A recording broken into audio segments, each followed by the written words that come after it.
Hey, got a new project ready to go today. Well, not really a new project. This is a project I started, I don't know if you can see that, but the date on that magazine is from December of 2007. And what I did was I started making these coffee end tables and never really finished them. Made 3 of them and never really finished them. Well, now is the time to finish them. This is what one of them looks like. This is fully assembled. This has been sitting in my garage for about 11 years. We are dusting it off and gonna have to sand it a little bit to get rid of some of the age on it, and then we'll be staining it up. We have all the parts for number 3, and we're gonna go ahead and assemble number 3 and take a look at how it is and pull it all apart, stain it, put some finish on it, and then we'll glue it all back together. The first table that we're doing with the stain today, it's actually gonna be a water-soluble dye mixed with water locks. And so you need to give a little bit of dry time in between because you're doing water and oil. So the first step is going to be mixing the trans tint powder. It's trans fast. The trans tint is liquid, trans fast is powder. And I'm going to use about half of this. 1 ounce makes 2 quarts, and I've got 1 quart of warm to hot water.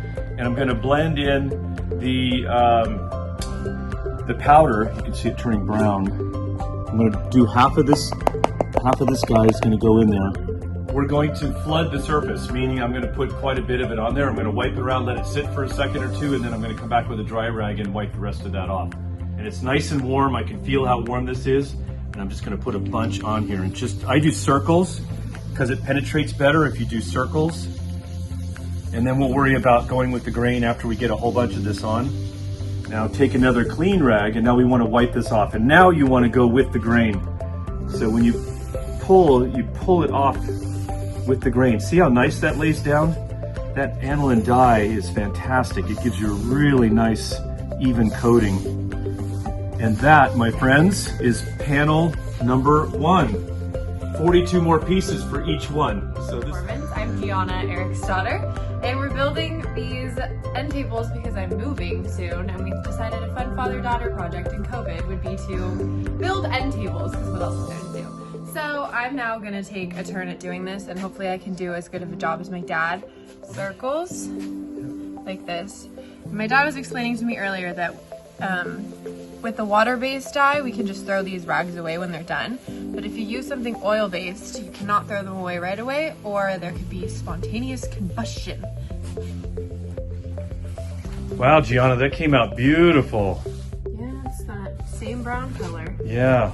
Well, once we put the water locks on top, it's going to turn out really nice. Yeah. So what we're gonna. And I have a quick tip for those at home. I'm kind of known to be a little bit of a messy spiller person in a lot of situations. So if you are messy like me, you can put duct tape on your shoes and it will protect you from all the dripping paint. Duct tape, painter's tape, any kind of tape, yeah.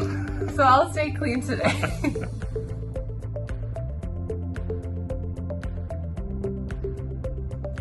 Number 2 has been disassembled and stained, and now we're putting a water-based General Finishes poly on there, semi-gloss, and we'll probably put 2 coats and locks on here. I've got 2 coats of water locks on, and now it's time to sand. It's called burying the fuzz. You put 2 clear coats on, then sand once, and then go back, get all the dust off, and then put on the last and final coat. It gives it a very nice and smooth finish. All right, so a couple of key points that I've done here. The sanding is obviously a very important part. There's a lot of people that skip that, and that's not a good thing. It makes it very nice and glassy, which is fantastic. Now, and these guys, I don't know if you can see how glossy and nice and smooth that is. That is water locks, satin seal. So I'm going to put these spindles all back together, and we're going to start the assembly process.